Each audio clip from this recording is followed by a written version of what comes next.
Pour ne rien manquer, abonnez-vous maintenant. Bonjour Gilles. Bonjour Valérie. Il m'a lancé un regard noir parce que j'ai Non, pas du dépassé tout. d'une Mais non, minute. je ne suis pas Voilà, comme ça. désolé. Notre invité aujourd'hui, c'est Vincent Niclot. Bonjour Vincent, on est Bonjour toujours à tous ravis les de deux. vous recevoir. Merci, Vous êtes c'est pour gentil. l'Irlande alors ce soir. Ouais, je suis un peu partout. Voilà, mais oui, on va parler avec vous de cet album qui sort dans quelques jours, le 31 mars, Opéra Celt. Vous avez vendu plus d'1,5 million de disques. Vos derniers, vous avez 10 albums qui sont tous or, platine, album platine, album or, et donc voilà, vous êtes une star et un chanteur extrêmement populaire dans le bon sens du terme, parce que populaire c'est souvent mal pris, mais et donc on va reparler avec vous donc de tous ces artistes qui sont venus chanter avec vous sur cet album et de ces airs qu'on connaît, et on a beaucoup aimé avec Gilles. Et puis on va parler avec vous du SIDAction. C'était samedi soir sur France 2, 50 ans de disco. Il y a eu un appel de dons, on en a parlé vendredi avec Willy Rosenbaum. Il y a eu combien de récoltés tout ce week-end? On a vu tous les présentateurs avec le petit ruban rouge. Oui, écoutez, on est content parce qu'on est stable par rapport à la dernière. On est autour des 4 millions. Donc c'est au niveau des audiences et au niveau des dons, c'est comme l'année dernière, alors qu'on est quand même dans un contexte très très différent, Ouais. économique et social. Bien sûr. Donc vraiment, on est très heureux, et France Télé est très heureux de la soirée aussi. Et ça vous a plu de présenter? Vous voulez le refaire? Ouais, j'aime beaucoup ça. Franchement, Ouais. je me suis pris au jeu. J'avais déjà présenté tout seul l'année dernière. Là, c'était avec Julia Vigliali. Et C'est pour la parité. non, mais c'était sympa. Moi, je trouve, Ouais. moi, je C'est je bien l'aime beaucoup. débrouillé. Moi, j'ai Ouais. regardé. Elle Je l'aime est beaucoup. sympa, elle est chaleureuse. Elle est solaire, en fait. Ouais, absolument. Et puis, j'avais présenté depuis 4 ans les 300 cœurs aussi. Ouais, ça absolument. m'arrivait 2 à 3 fois par an. Donc, oui, c'est quelque chose. Au début, j'avais peur, hein, parce que je savais pas faire ça du tout. Et puis, je sais toujours pas si je sais le faire, mais en tout cas, ça m'amuse. Ça vous amuse. Et puis on en profitera pour faire un clin d'œil à Franck Sora, qui est le producteur Oui. de tous ces programmes. Exactement. Et qui a disparu, qui est Absolument. décédé. Hein. Oui, absolument. On va passer au zapping. Sud Radio Média, l'instant zapping. Valérie, samedi soir, tranquillement, Huguette est partie, laissant seul Raymond, sans avoir une dernière fois lancé quelques piques. Tiens, goûte. Oh, merci ma poule. Mais c'est dégueulasse! Merci. Non, c'était pour savoir si c'était périmé. Donc, c'est périmé. Oh, Raymond, écoute ça. Une Italienne de 72 ans accouche de jumeaux, Tito et Vito. Quelle horreur! Ah, tu nous imagines avec un nouveau-né sur les bras. Un chieur qui braille toute la journée, qui mange salement et qui pisse au lit. Ah, merci. T'as raison. Avec toi, ça ferait doublon. L'actrice Marion Gamme, qui Ouais. jouait Huguette aux côtés de Gérard Hernandez, est donc décédée à l'âge de 84 ans. À noter que demain, M6 modifie ses programmes et fera une soirée spéciale consacrée à Marion Gamme et à Scène de ménage. Et les comédiens témoigneront, et puis il y aura des extraits. Donc demain soir, changement de programme pour M6. Mais avant d'être connue pour cette série, Marion Gamme a tourné de nombreux films dans les années 70. Et hier, Laurent Ruquier, dans Les Enfants de la télé, a ressorti une archive où elle est interviewée par Michel Audiard. Marion Gamme ou Marion Game? Marion Gamme, reste en français. De toute façon, c'est un joli pseudonyme. Oh, mais c'est pas du tout un pseudonyme. C'est mon vrai nom. C'est votre vrai nom. Absolument. Ça fait pourtant un nom d'artiste. Bah oui, je sais, c'est pour ça que je l'ai gardé d'ailleurs. Le Céro m'avait dit, tu sais, je viens de tourner avec une fille, Marion Gamme, elle a un œil, elle est marrante, elle joue vite. Tu devrais essayer Marion Gamme, c'est sûr, c'est bien fait, c'est du bon travail. C'est pas mal d'être repéré par Michel Serrault. Hein. Ouais. Mais elle a eu une traversée du désert. Enfin, elle a repris vraiment avec ce rôle. Vous regardiez Scène de ménage? Oui, Enfin, de vous temps en regardez. temps, ouais, j'aimais bien. Oui. Qu'est-ce que vous regardez? Tiens, d'ailleurs, ça fait longtemps que je n'ai pas posé la question à nos Je invités. choisis mes programmes maintenant. Oui, oui. Voilà, C'est-à-dire, donc vous regardez pas la télé en linéaire. Vous n'avez pas d'émission à laquelle. Bah, alors, ça va vous surprendre, mais j'adore les émissions, les documentaires, tout ça. Ouais. Voilà, j'aime beaucoup. Non. J'aime l'émission sur les zoos, les animaux, là. Enfin, Ah ouais. vous savez, Ah, sur sur la 8. France 4? Non, sur la Ah, 8. Ah, sur la 8. Les animaux de la 8. Les animaux de Oui. la 8. Ouais. J'aime bien cette émission. Ouais. Sinon, bah, j'aime tout ce qui est information, documentaire. Les voilà. séries, vous regardez? Netflix. Voilà, oui, ouais. oui. qui prend beaucoup de temps sur Oui, c'est très addictif. Exactement, voilà. Je suis un peu trop dans les séries d'ailleurs. Voilà. Un livre coup de poing et une confession, Vincent Lagaffe enlève le masque et derrière se trouve Franck avec une histoire et une enfance différente. Il en a parlé samedi soir chez Léa Salamé.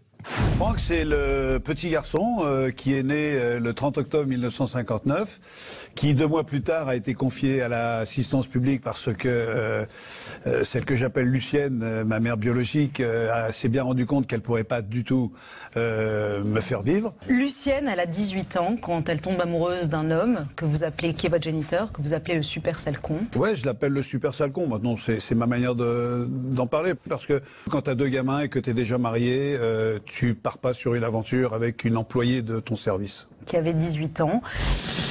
Voilà, il est assez émouvant, hein, on l'entend pas mal. Vous allez bientôt écrire un livre sur votre vie, votre histoire, votre enfance. Alors, je sais pas si je le ferai, mais j'ai une vie, on s'attend pas à ce que j'ai beaucoup de choses à raconter. Oui, c'est ce que j'allais vous dire. Je connais un tout petit peu de votre vie, mais c'est vrai que vous avez été attaché de presse, vous avez fait de la direction artistique. Oui, exactement, mais je parlais même au niveau de mon enfance. De votre enfance. J'ai beaucoup de choses. Qu'est-ce qui s'est passé dans votre enfance? Non, mais je suis pas sur le divan là. C'est combien la consultation?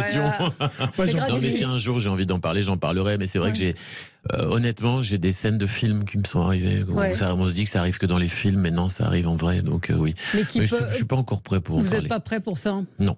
Bon. Des applications qui sont pour certaines associations qui les mettent en danger. Alors je ne sais pas si vous avez vu ça, des applications de téléphone. Ne me regardez pas comme ça. Des applications. Donc des applications, écoutez-moi s'il vous plaît, des applications de téléphone qui mettent en danger des associations. Vous allez entendre pourquoi. Parce qu'avant on faisait des dons et maintenant on essaye de vendre les anciennes affaires qu'on a chez Vinted ou les machines à café. Vous me faites rire. Vinted, le géant de la seconde main, tout le monde connaît. De l'autre côté, il y a Emmaüs, association caritative historique qui revend à bas prix des vêtements dont on lui a fait don. Alors justement, le sujet est là. Depuis quelques mois, Emmaüs constate une baisse drastique de ses dons. En fait, les gens, quand ils ont un produit dont ils ne se servent plus, autrefois, ils disaient bon, je vais le donner à une asso, notamment à Emmaüs, qui était très connu. Aujourd'hui, premier réflexe, je vais vendre sur Le Bon Coin, sur Vinted ou sur d'autres plateformes, parce qu'il y en a plein. Alors le lancement n'était pas terrible, mais le problème est très important.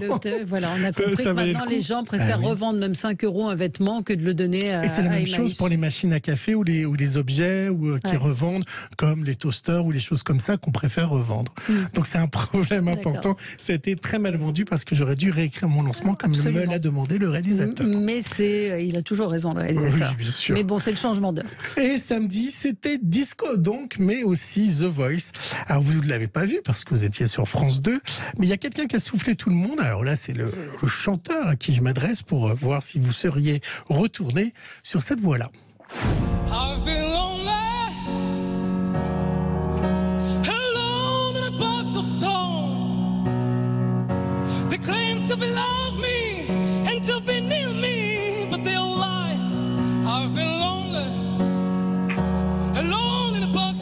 Vous seriez retourné? Non, pourquoi? Non, non plus. Je suis sincère. Mais il a 7 ans. Mais ça veut pas dire que ça veut pas dire que ce garçon n'a pas de talent et va pas faire carrière, mais je me serais pas retourné. Voilà. Pourquoi? Parce que c'est une histoire d'émotion. Oui, et c'est un peu, pour moi, c'est un peu, pardon, mais c'est un peu balancé, crié. J'aime pas les voix comme ça, mais il y a des artistes qui ont des voix comme ça et qui ont fait une grande carrière. Donc, vous aimeriez être dans les fauteuils? Ah oui, j'adorerais, ouais. On vous l'a pas proposé? Non, jamais. On vous a pas proposé Danser avec les stars non plus?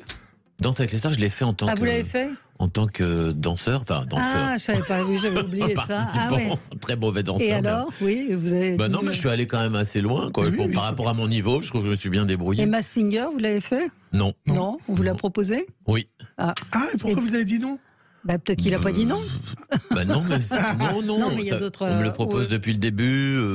Voilà, c'était pas le moment, je trouve. Bon, mais vous le feriez peut-être. Mais The Voice, en tout cas, c'est. Ouais. Mais vous seriez super. Hein. Moi, j'aime les voix, donc c'est sûr que. Après, j'aurais un problème quand même de essayer de pas blesser la personne si je me retourne pas. Vous voyez, là, j'ai répondu sincèrement. Peut-être si cette personne m'entend, ça va la blesser. Moi, je fais partie de. Je suis quelqu'un qui a fait des milliers de castings.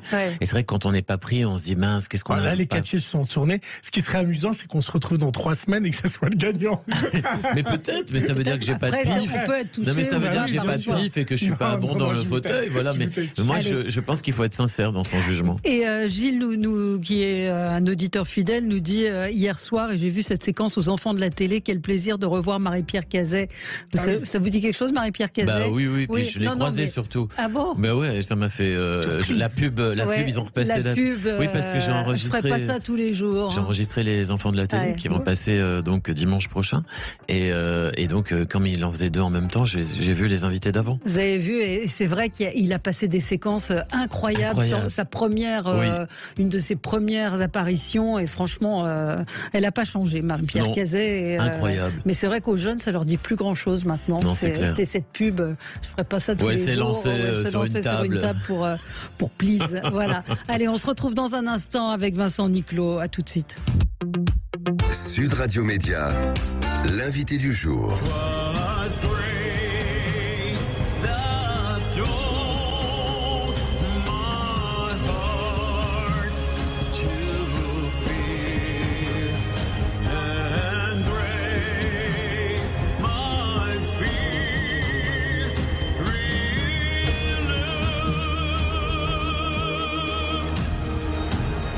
Continuez.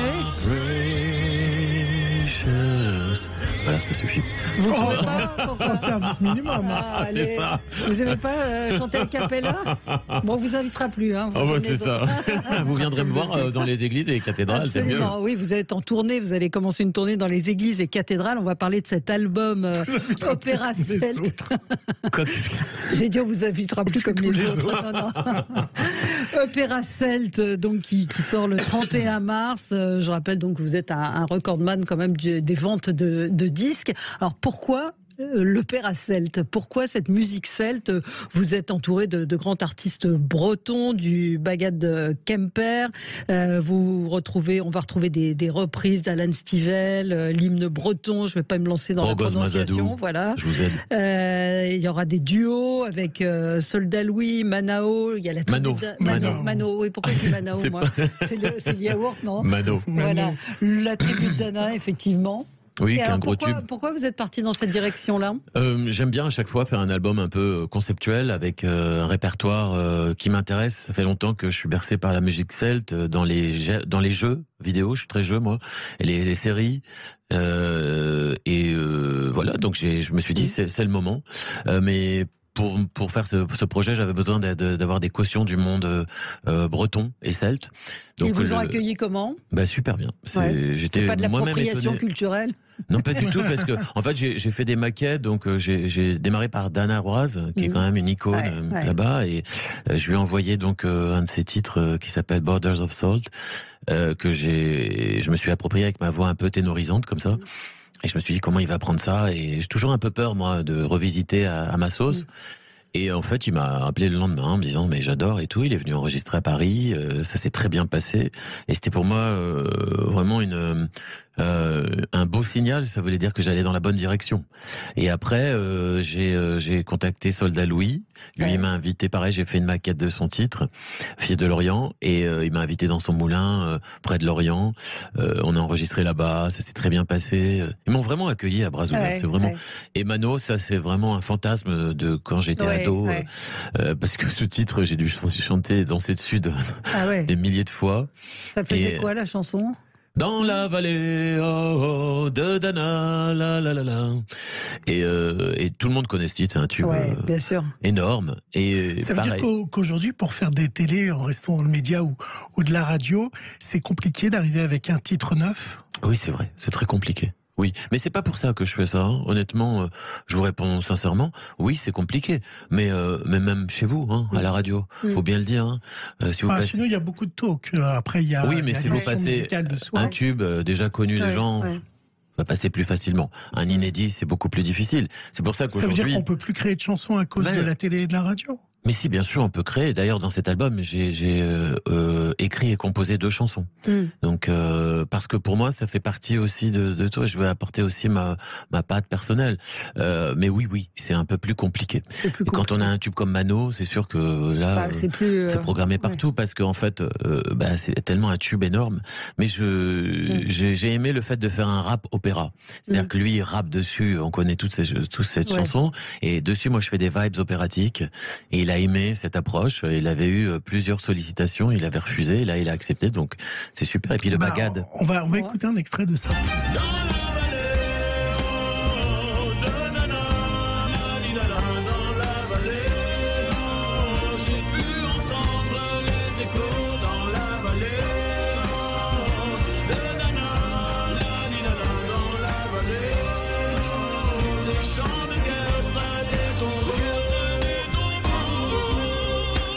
Ouais. C'est bien, ça donne envie. Au-dessus, je fais des vibes. Je me suis dit comment je peux revisiter le titre sans le dénaturer, en même temps en y mettant un peu de moi. Et ces vibes opératiques sont venues naturellement. C'est ce qu'il a aimé. Et voilà. Et le Bagad Kemper, je les remercie parce que c'est ce qui donne l'authenticité, la puissance. Le son aussi, le son. Et la difficulté pour moi, c'était de trouver justement ma place parmi les cornemuses et les bombardes parce que ça prend tellement de place au niveau du mix que c'était compliqué de trouver un espace là-dedans, mais bon, j'espère qu'on y arrive. Vous avez déclaré dans le Figaro, Valérie, on faisait allusion tout à l'heure, que vous n'étiez pas forcément, vous n'aviez pas la carte pour faire quotidien et c'est à vous. Moi, je vais vous poser une autre question. Pourquoi absolument faire quotidien? Vous avez envie d'être branché? On n'est pas obligé de faire quotidien, c'est à vous. C'est juste, quand vous dites ça, on a l'impression que, comme je fais pas ces émissions, je n'existe pas. Mais vous existez dans les ventes et dans les bien albums. sûr, mais moi, pourquoi vouloir faire à tout prix ces émissions? Je remets dans le contexte. Je suis allé dans une émission, on me dit, on vous voit quand même pas mal dans les médias. Est-ce qu'il y a des émissions dans lesquelles vous n'êtes pas invité? J'ai fait oui. Donc j'ai dit, on m'a dit lesquels? J'ai dit c'est à vous. Et après ils m'ont dit quotidien. J'ai dit bah oui, quotidien, je suis pas invité. Et taratata, je ne suis pas invité.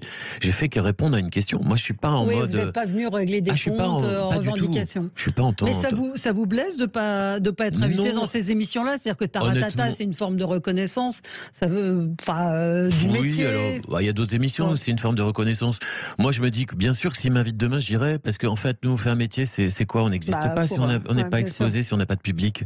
Donc plus on va faire, pour répondre à votre question Gilles, c'est que plus on va faire d'émissions, plus on a de chances d'être entendu, d'être écouté. Nous, j'ai pas fait un album pour l'écouter dans ma chambre, hein. Donc j'ai fait un album pour qu'il soit le plus médiatisé, le plus. Donc c'est sûr que plus on fait d'émissions, plus on a des chances de se faire entendre. Ouais. C'est compliqué d'avoir la carte. Je sais pas, je vous dirai quand je l'aurai. Vous l'avez pas. Vous sentez qu'il y a une forme de snobisme. Oui. C'est pas du snobisme, ils ont le droit de pas m'inviter. Je suis peut-être pas dans leur ligne éditoriale. Ils aiment peut-être pas qui je suis ou ce que je fais. J'en sais rien. Faudrait leur demander. Moi, je suis pas dans une guéguerre. Hein. J'ai la chance d'être quand même assez exposé. J'ai la chance de faire mon métier, la musique que j'aime. Bon je vais pas me battre s'ils veulent pas de moi. C'est comme un dîner, vous savez, vous invitez ce que vous voulez, voilà. Absolument. Vous êtes multicarte parce que vous présentez, j'ai vous pas de chantez. carte, mais j'ai multicarte. Oui, vous êtes multicarte. Voilà, c'était une bonne transition. J'ai même pas fait exprès. Oui, je suis très fort au poker. Non, mais vous avez fait du théâtre, vous chantez, vous jouez la comédie. Enfin, il y a plein de choses. Qu'est-ce qui vous aimez ça, ce côté un peu touche à tout? J'adore. Parce que je m'ennuie très vite, hein, c'est ce que je lui disais tout à l'heure en off. C'est pour ça que je fais des albums très différents. J'aime pas refaire 2 fois la même chose. La présentation, c'est quelque chose qui est venu comme ça par hasard. C'est Franck Sora qui m'a proposé de le faire et je me suis dit je sais pas faire. Il m'a dit tu sauras. Donc voilà. Et puis le théâtre. Et la chanson, justement, votre voix, vous l'avez découverte comment? En fait, je me suis pas posé de questions quand j'étais petit. Mon père est chanteur. Je chante depuis que j'ai 5 ans. J'ai appris le solfège à 6 ans.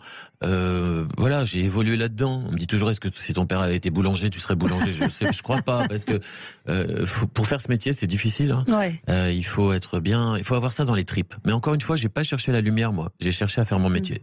Depuis que je suis petit, moi, je rêvais. J'avais pas un objectif hyper haut. Je voulais juste chanter, je sais pas, dans des mariages ou chanter dans des chorales, dans des comédies musicales, même dans les chœurs. Ça m'aurait suffi. Faire mon métier, c'est tout. Et donc là, vous avez une carrière quand même assez phénoménale, absolument. Disque de platine, disque d'or, c'est quand même une réussite. Oui, quand je regarde, je suis content pour mon père parce qu'en fait, il regarde ça avec beaucoup de tendresse. Oui. Et ça me fait plaisir. Parce que lui, il a fait ce métier dans des conditions difficiles. Et moi, il chantait où et quoi? Comment? Mon père, il a chanté, il a accompagné plein d'artistes, Claude François, Sylvie Vartan, tous ces artistes. Il faisait quoi? Il était choriste ou? Non, pas du tout. Musicien et chanteur. Musicien et chanteur, donc il faisait des voix. Il faisait des voix, mais surtout, il accompagnait. Il accompagnait. Et il est allé, par exemple, c'est pour ça que je peux écrire un livre, parce qu'il a tellement, moi, je bois ses paroles à chaque fois. Il est allé chez Serge Gainsbourg, il m'expliquait qu'à l'époque, il fallait mettre des patins, vous savez, il y a des patins pour aller sur le parquet. Vous imaginez ça? Enfin, il me raconte plein de choses. Et vous ne les avez pas côtoyées quand vous étiez jeune, toutes ces stars? Non, c'était vraiment à l'extérieur de la maison. Non, jamais. Moi, j'ai jamais cru. Moi, j'ai démarré dans ce métier, je connaissais personne. Vraiment, je démarre de zéro. Je me suis dit que la meilleure façon, c'était de faire des castings. Donc, j'ai fait des castings de tout. C'est pour ça que j'ai fait, pour payer mes cours, j'ai fait des photos, pour des pubs. J'ai fait du théâtre, j'ai fait des séries. Dès que ça pouvait me rapporter un peu d'argent. Mais mon seul objectif, c'était de prendre des cours. Les cours de classique, ça coûte très cher. Aujourd'hui, je dirais que c'est 200 € l'heure. Vous imaginez? Donc, quand on est gamin, enfin, quand on est ado, on n'a pas d'argent. Moi, personne m'a jamais aidé dans ma vie. J'ai gagné mon premier euro tout seul. Personne m'a jamais donné d'argent et je ne connaissais personne. Donc, je me suis dit, il y a que ça qui va vous pousser. Donc, j'allais même à des castings où j'avais pas de rôle. Je me souviens qu'une fois, je suis allé dans un casting où je cherchais que des personnes noires. Et moi, je suis allé quand même. Ils m'ont dit, mais qu'est-ce que vous faites là? Je dis, je viens quand même. Ils m'ont laissé auditionner et ça m'a porté chance parce que dans la salle, il y avait quelqu'un qui préparait un autre spectacle et qui donc m'a engagé après. C'est drôle. C'est ce que je conseillerais d'ailleurs aux jeunes qui nous écoutent. Faites les castings, faites autant de castings que vous pouvez. Même si c'est pas pour vous. Un casting, faut convaincre en 20 secondes. C'est difficile. Mais là, vous nous avez convaincus en moins de 20 secondes avec votre opéra celte, le disque, donc l'album qui sort samedi, le 31 mars, c'est vendredi. Ce vendredi. Et puis on vous verra donc aux Enfants de la télé aux côtés de Laurent Ruquier dimanche prochain. Et puis la tournée, vous m'avez dit de rappeler la date de Nice. Donc la date de Nice qui sera le 24 mai à la cathédrale, à la basilique Notre-Dame de l'Ascension à Nice. Génial. Le 25 mai, pardon. On tape Vincent Niclot et on voit toutes les dates de la tournée dans des églises et des cathédrales. Merci à vous Vincent Niclot d'avoir été avec nous et puis on se retrouve demain.